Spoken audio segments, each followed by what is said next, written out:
You got the thing, the promotion, the offer, the acceptance, the title you worked hard for. People are congratulating you. And instead of the pride you expected to feel, there is a cold, private dread. The quiet certainty that you have somehow fooled everyone. And that any day now, they are going to find out. Maybe you just started the job you were thrilled to get, and now you are convinced you are unqualified for it. Maybe you got into the program or won the award or landed the client, and a voice keeps insisting it was a fluke. The stranger part is this: the bigger the achievement, the louder the voice tends to get. There's a specific reason success makes this feeling worse instead of better. A hidden loop that turns every achievement into more evidence that you are a fraud. Once you can see it, you can finally break it, and I will show you exactly how in a few minutes. But we will start with the single most important thing, because it reverses everything you assume about this feeling. The sense that you are a fraud is far more often than not a symptom of competence. The genuinely incompetent almost never feel it. By the end of this video, I will give you 4 concrete moves to dismantle the imposter feeling for good, or at least stop letting it ruin your life. But first, you have to understand what it actually is, and why it is a far less reliable signal than it feels. Because this feeling has a name and a documented mechanism. And once you can see the machinery behind it, it loses most of its authority over you.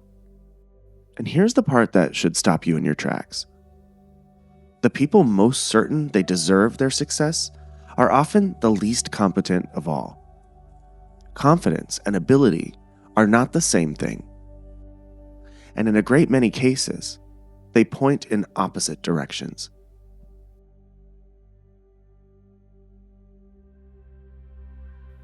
Let's name the experience precisely, because you may have never put words to it. It is the persistent, private conviction that your success is undeserved, that you are not as capable as people believe, that you have gotten this far on luck, charm, timing, or hard work that hides how little you actually know. And underneath it sits a specific fear: exposure. That there will be a moment, the meeting, the project, the question you cannot answer, when everyone finally sees the truth and the whole thing collapses. You are not enjoying your success. You are bracing for the unmasking. Psychologists Pauline Clance and Suzanne Imes first documented this in the 1970s and named it the impostor phenomenon. And the first reassuring fact is simply how common it is. Studies have found that a large majority of people experience it at some point, including, especially, the most accomplished. This is not a disorder, and it is not rare. It is close to a standard feature of doing anything that matters. But knowing it is common does not make it stop. To actually loosen its grip, you have to understand why it feeds on the very success that should cure it.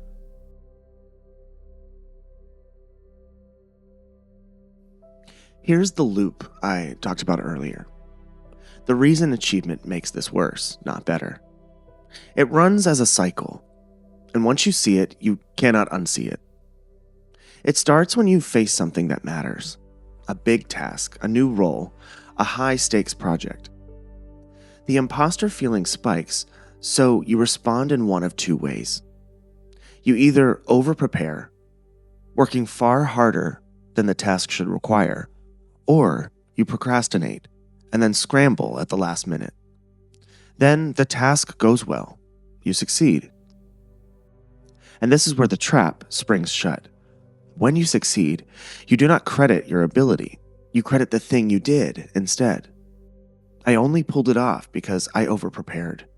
I got lucky. I worked insane hours. They helped me. The success never gets counted as evidence that you are actually good. So the doubt survives, completely intact, ready for the next round. This is the cruel engineering of it. A person without the imposter feeling attributes success to their ability and failure to bad luck. You do the exact reverse. Your wins belong to luck. Your losses belong to you. Under that accounting, no amount of achievement can ever add up to feeling competent because you have quietly disqualified all of it in advance.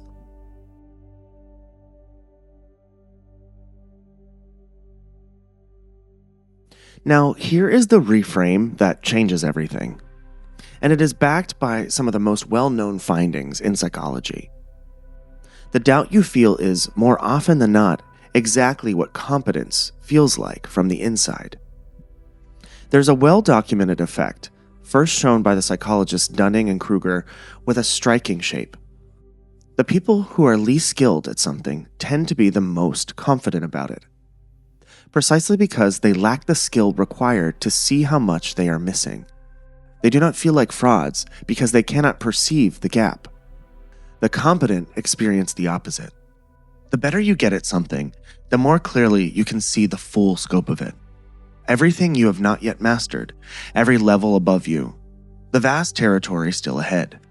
Your growing skill gives you a clearer and clearer view of the gap. So the more competent you become, the more of an imposter you can feel, because you can finally see how far the summit really is. The philosophers understood this long before the psychologists measured it. Socrates was called the wisest man in Athens, and his own explanation was that he alone knew the extent of his own ignorance. Bertrand Russell put the modern version bluntly: the trouble with the world is that the stupid are cocksure, while the intelligent are full of doubt. So consider the strange, liberating implication of all of this. The very fact that you worry you are a fraud is itself decent evidence that you are not. Knowing that intellectually is not the same as feeling it, though. So let's get to what actually dismantles it. Before we talk about the fixes, I want to talk about one more mechanism, because it is quietly doing enormous damage. Imposter feelings are supercharged by a specific, unfair comparison you make constantly, without ever noticing you are making it. You have complete access to your own inner experience. Every doubt, every moment of winging it, every time you felt lost and covered it up. And you have zero access to anyone else's. All you ever see of them is the composed, finished surface they present. So you compare your messy, uncertain inside to everyone else's polished outside, and conclude that you are uniquely unqualified. But that surface is a performance, and everyone is putting it on. The colleague who seems effortlessly certain is managing their own private doubt. The expert on the stage felt like a fraud in the wings. Almost no one doing difficult work feels as qualified as they look. You simply happen to be the only person whose inside you can see.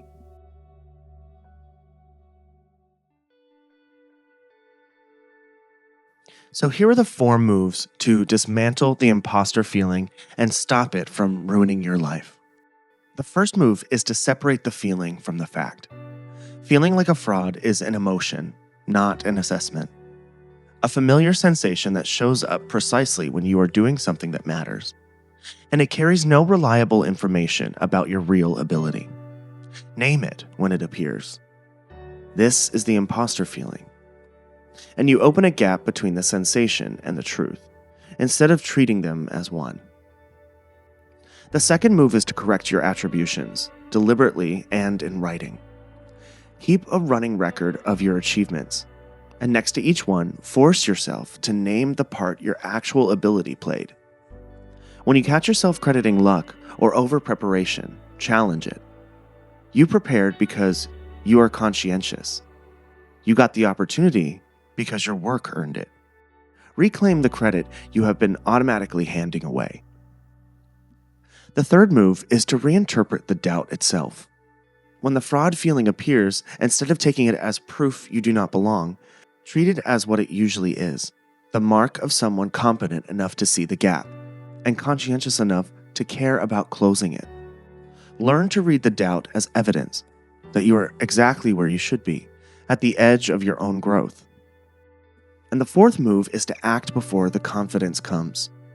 Because if you wait to feel like you belong before you act like it, you will wait forever.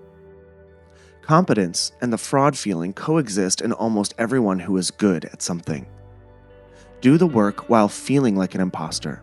Take the role, give the talk, send the application, and let the evidence of doing it again and again slowly outvote the feeling.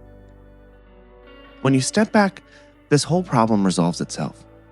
The fraud feeling is common, documented, and nearly universal among people doing meaningful work.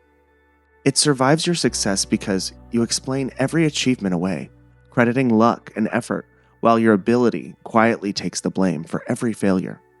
And it tends to grow with your competence, because skill sharpens your view of everything you have not yet mastered. The doubt was never proof that you do not belong. This feeling loses its grip on you the moment you stop treating it as a verdict. Reclaim the credit for what you actually have done, and act your way forward while the doubt is still present. Because it may always be present, and you can build an entire remarkable career alongside it. You are not fooling anyone. The competent doubt themselves. The frauds rarely do. That quiet fear of being found out is the mark of someone who cares about doing the work well, who is standing at the very edge of what they can do and daring to reach past it. Not a mark of an imposter at all. So the next time the feeling tells you you do not belong here, you can answer it honestly. The fact that I am even asking the question is most of the proof that I do. If this video changed how you see your own self-doubt, give it a thumbs up and hit subscribe. Hit the notification bell so you know the moment each new episode appears out of the blue.